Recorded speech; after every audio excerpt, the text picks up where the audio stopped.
Matematika itu mudah dan menyenangkan, bukan? Hai, akhirnya kita ketemu lagi ya di Fun with Math, tempat di mana kita bisa belajar matematika secara mudah dan menyenangkan. Dalam pembahasan sebelumnya, kalian sudah belajar mengenai beberapa metode penyajian data yang sering digunakan. Ingatkah kalian dengan metode penyajian data yang sudah kita pelajari? Yaps, dalam kesempatan sebelumnya kita sudah membahas mengenai metode penyajian data melalui diagram batang dan diagram garis. Metode penyajian data ini sangat berguna bagi kehidupan kita sehari-hari. Contohnya seperti yang sudah sempat kita singgung beberapa waktu lalu, yaitu untuk menyajikan data kasus COVID di Indonesia. Namun, terdapat satu lagi metode penyajian data yang belum sempat kita bahas lebih lanjut, yaitu diagram lingkaran. Metode penyajian data ini sama pentingnya dengan metode penyajian data yang lainnya. Nah, pada kesempatan kali ini kita akan membahasnya secara lebih dalam. Oleh karena itu, perhatikan dengan seksama ya.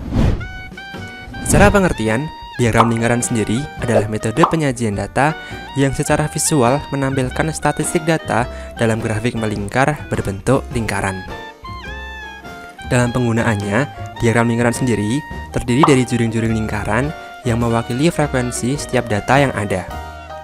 Jadi, ketika kita akan membuat sebuah diagram lingkaran, tentu kita tidak boleh asal-asalan dalam menggambar diagramnya.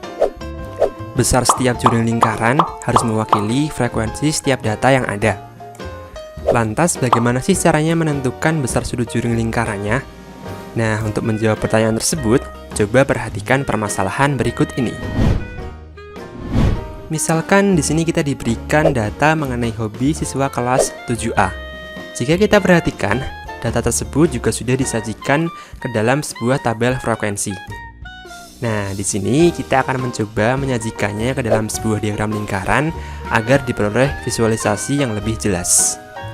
Sesuai dengan yang sudah sempat kita bahas tadi, untuk membuat sebuah diagram lingkaran, kita perlu menentukan besar sudut untuk setiap juring lingkaran yang mewakili masing-masing frekuensi data.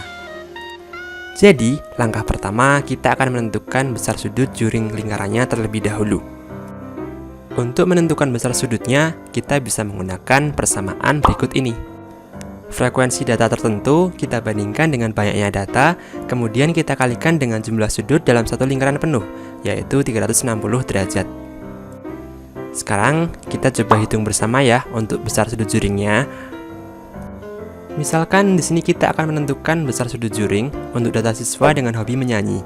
Di tabel frekuensi tertulis bahwa jumlah siswa yang mempunyai hobi menyanyi berjumlah 4 orang. Di sini kita juga dapat mengetahui bahwa banyaknya data siswa seluruhnya yaitu sejumlah 30 siswa. Kemudian kita substitusi ke persamaan tadi. Banyaknya siswa yang hobi menyanyi kita bandingkan dengan banyaknya siswa secara keseluruhan, kemudian kita kalikan dengan 360 derajat. Sehingga akan diperoleh 4 dibagi 30 dikali 360 yang akan menghasilkan angka 48 derajat.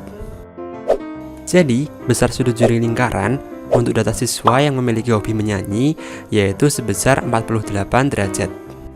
Cara tersebut juga berlaku untuk data hobi siswa yang lainnya ya, sehingga jika kita lakukan perhitungan dengan cara yang sama, akan diperoleh masing-masing besar sudutnya.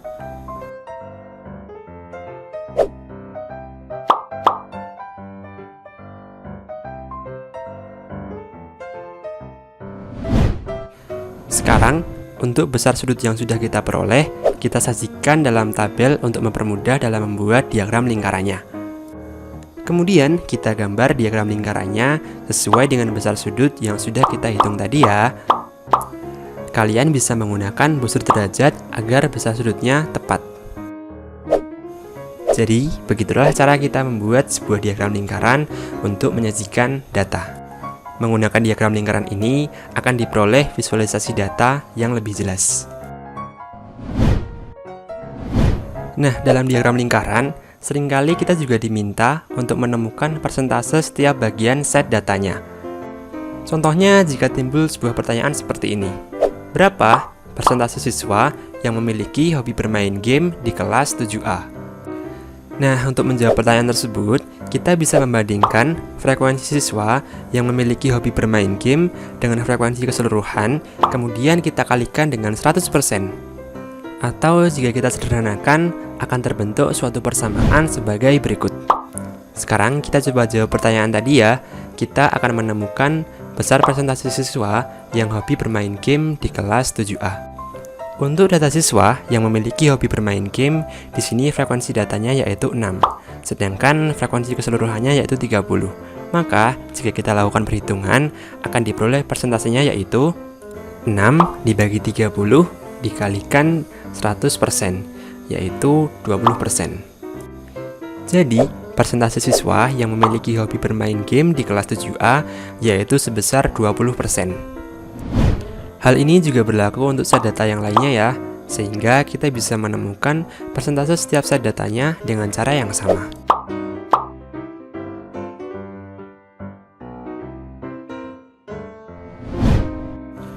Persentase masing-masing data yang sudah kita peroleh tadi juga bisa kita sajikan ke dalam sebuah diagram lingkaran untuk mempermudah dalam menganalisis sebaran datanya. Jika kita tadi membahas tentang bagaimana cara membuat diagram lingkaran, sekarang kita akan coba bahas tentang cara menganalisis sebuah diagram lingkaran. Misalkan kita diberikan suatu diagram lingkaran tentang media sosial yang digemari oleh siswa kelas 7C seperti ini. Namun, jika kita perhatikan, di sini kita hanya diberikan informasi mengenai banyaknya data secara keseluruhan saja. Untuk frekuensi masing-masing datanya masih belum kita ketahui. Jika kita ingin mengetahui banyak siswa yang gemar menggunakan Instagram, bisakah kalian menentukan frekuensi datanya? Kita coba bahas bersama-sama ya.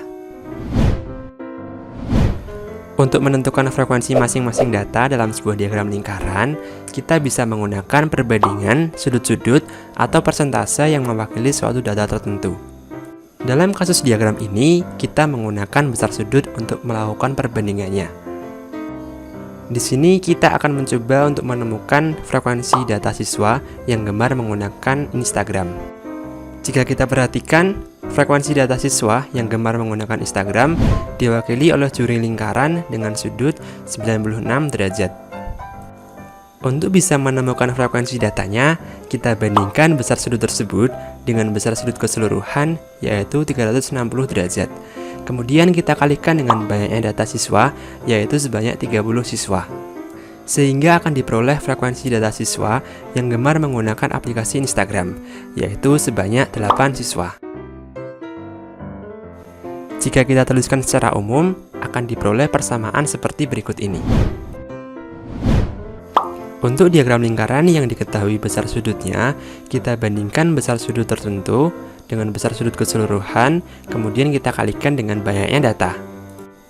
Atau, jika diagram lingkarannya menggunakan persentase, kita bandingkan persentase data dengan persentase keseluruhan, kemudian kita kalikan dengan banyaknya data. Dengan menggunakan persamaan ini, tentu kalian akan bisa menemukan frekuensi untuk data yang lainnya. Nah, untuk menambah pemahaman kalian, seperti biasa kalian akan diberikan LKPD yang berisi aktivitas yang membahas tentang cara menggunakan diagram lingkaran dan cara menganalisis sebuah diagram lingkaran. Jadi, ikuti setiap kegiatan di LKPD secara seksama ya. Semoga kalian bisa lebih memahami apa yang kita bahas tadi. Selamat belajar dan semoga sukses.